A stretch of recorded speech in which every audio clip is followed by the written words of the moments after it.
17 नवंबर 2021 को झारखंड के जमशेदपुर के टेलको इलाके में कुछ बच्चे तालाब के किनारे खेल रहे थे। तभी उनकी नज़र नीले रंग के एक बड़े बोरे पर पड़ती है जो पानी में तैर रहा था। जैसे ही वो लोग नज़दीक गए, बोरे से किसी का हाथ बाहर झांकता दिखा। बच्चे घबरा गए और तुरंत आसपास के लोगों को बुलाया। भीड़ जमा हो गई और लोगों ने उस बोरे को किनारे खींचा। अंदर झाँका तो एक महिला का शव नजर आया। बिना देरी किए पुलिस को सूचना दी गई। लेकिन सवाल यह था कि तालाब में तैरती यह लाश किसकी थी? क्या यह एक महज हादसा था या सोची समझी साजिश? यह एक ऐसी हत्या की कहानी है जहां प्यार, जुनून और जलन ने इंसानियत को शर्मसार कर दिया। नमस्कार दोस्तों, दिल से स्वागत है आपका एक और रोमांचक और रहस्यमयी और सच्ची क्राइम स्टोरी में। दोस्तों, इस वीडियो का उद्देश्य किसी की भावनाओं को ठेस पहुंचाना या किसी को परेशान करना नहीं, बल्कि आपको सच्चाई से रूबरू कराना है। अब पुलिस मौके पर पहुंचती है। बोरा खोला जाता है। अंदर जो दिखा वो रोंगटे खड़ा कर देने वाला था। एक महिला की डेड बॉडी पानी में रहने के कारण बुरी तरह से सड़ चुका था। उसका चेहरा पहचान में नहीं आ रहा था, लेकिन कपड़ों और गहनों से अंदाजा यह हुआ कि वह किसी अच्छे परिवार की थी। पुलिस ने शव की पहचान के लिए आसपास के लोगों से पूछताछ की, लेकिन कोई भी महिला को पहचान नहीं सका। इसके बाद आसपास के सभी थानों को सूचना भेजी गई ताकि हाल ही में दर्ज किसी लापता महिला की रिपोर्ट से शव की पहचान की जा सके, लेकिन ऐसी कोई भी रिपोर्ट दर्ज नहीं थी। अब पुलिस को शक हुआ कि महिला की हत्या कहीं और की गई है और शव को तालाब में फेंका गया है। इस सुराग से आगे बढ़ते हुए पुलिस ने शव की तस्वीर, कपड़े और अन्य जानकारियां सोशल मीडिया पर सर्कुलेट कर दी ताकि कोई उसे पहचान सके। 2 दिन बीत गए, लेकिन शव की पहचान अभी भी रहस्यमय बनी हुई थी। फिर अचानक पुलिस को एक अनजान व्यक्ति का कॉल आया। उसने नाम न बताने की शर्त पर बताया कि 12 नवंबर से एक 30 वर्षीय महिला लापता है जिसका नाम है वर्षा पटेल। पुलिस तुरंत उस बताए हुए इलाके पर पहुंची और वहां पूछताछ की तो लोगों ने बताया कि वर्षा पटेल नाम की एक महिला इस इलाके में रहती थी और 12 नवंबर के बाद उसे किसी ने नहीं देखा है। पुलिस वर्षा पटेल के घर पहुंचती है और परिवार वालों से सवाल किया जाता है कि वर्षा कहाँ है। परिवार ने जवाब दिया, हमें पता नहीं, और वो 12 नवंबर से गायब है। अब पुलिस का अगला सवाल था कि अगर वह इतने दिनों से लापता है तो उसकी गुमशुदगी रिपोर्ट क्यों नहीं दर्ज कराई गई। परिवार ने चौंकाने वाला जवाब दिया, वर्षा अक्सर अपने काम के सिलसिले में बाहर रहती है। वह बिना बताए 3 से 4 दिन के लिए चली जाती और फिर लौट कर आती। हमें लगा कि इस बार भी ऐसा ही कुछ हुआ होगा। पुलिस ने उनकी बातों पर विश्वास किया, लेकिन फिर उन्हें बताया कि एक महिला की शव मिला है और उसकी पहचान के लिए उन्हें चलना होगा। जब पुलिस ने वर्षा पटेल के कपड़े और गहने परिवार को दिखाया तो परिवार ने उसे पहचान लिया। अब सबकी पहचान हो चुकी थी, वह 30 वर्ष की वर्षा पटेल ही थी। पुलिस ने वर्षा के बारे में गहराई से जांच शुरू की। परिवार ने बताया कि कुछ साल पहले वर्षा की शादी विशाल मेहता नाम के एक युवक से हुई थी, लेकिन शादी के कुछ दिनों बाद ही दोनों के बीच झगड़े शुरू हो गए। कारण था विशाल का अफेयर। वह किसी और लड़की से शादी करना चाहता था और वर्षा को छोड़ना चाहता था। इसी वजह से वर्षा अपने मायके में रहने लगी। वर्षा मेकअप आर्टिस्ट थी और उसका सोशल सर्कल भी काफी बड़ा था। वह ऑनलाइन ऑफलाइन दोनों तरह से दोस्तों से मिलती जुलती थी। लेकिन जब वह 12 नवंबर से लापता थी और परिवार ने उनकी कोई मिसिंग रिपोर्ट दर्ज नहीं कराई थी तो पुलिस का पहला शक घर वालों पर गया। पुलिस ने परिवार की कॉल डिटेल्स, लोकेशन और सीसीटीवी फुटेज चेक किए, लेकिन उनका इस केस से कोई लेना देना नहीं था।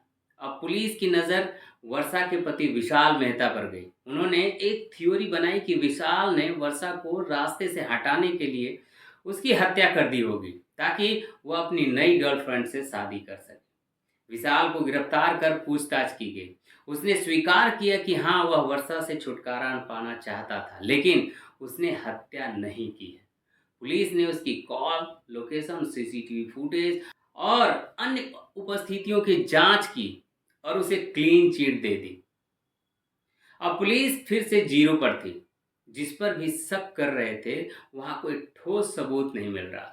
पुलिस ने वर्षा पटेल की कॉल डिटेल्स खंगाली, जिसमें 2 नंबर लगातार आए, जिससे वह घंटों बात किया करती थी। और उसका आखिरी कॉल भी इन्हीं में से किसी एक नंबर पर था। पहला नंबर था जिम्मी और दूसरा नंबर था धर्मेंद्र सिंह। जांच में पता चला कि जिम्मी एक पुलिस थाने के कार ड्राइवर था। पुलिस ने उसे पूछताछ के लिए बुलाया। उसने बताया कि वर्षा उसकी अच्छी दोस्त है, वे घंटों उससे बातें करते थे। 12 नवंबर को भी उसकी दोपहर में बात हुई थी, लेकिन इसके बाद उसे वर्षा के बारे में कुछ भी पता नहीं। पुलिस को जिम्मी पर शक हुआ, लेकिन जब उसकी ड्यूटी की रिकॉर्ड्स, सीसीटीवी फुटेज और लोकेशन चेक की गई तो वह निर्दोष साबित हुआ। अब तीसरा सस्पेक्ट भी पुलिस के हाथ से निकल गया, लेकिन वर्षा के कॉल डिटेल्स में एक और नाम था, और वह नाम था धर्मेंद्र सिंह। जांच में सामने आया कि धर्मेंद्र सिंह झारखंड के जमशेदपुर में साक्षी थाना में एएसआई के पद पे कार्यरत है। अब पुलिस के हाथ एक बड़ा नाम लग गया था, एक वर्दी वाला इंसान जो शायद इस हत्याकांड से जुड़ा हो सकता है। जांच के दौरान पता चला कि धर्मेंद्र सिंह और वर्षा पटेल की मित्रता थी। जब पुलिस ने धर्मेंद्र से संपर्क किया तो मालूम हुआ कि वह छुट्टी पर है, वह बिहार अपने गांव पर गया हुआ था। यह सुनकर पुलिस को संदेह हुआ, लेकिन जब उसकी पूरी डिटेल्स खंगाली गई तो कुछ अलग ही चौंकाने वाले तथ्य सामने आए।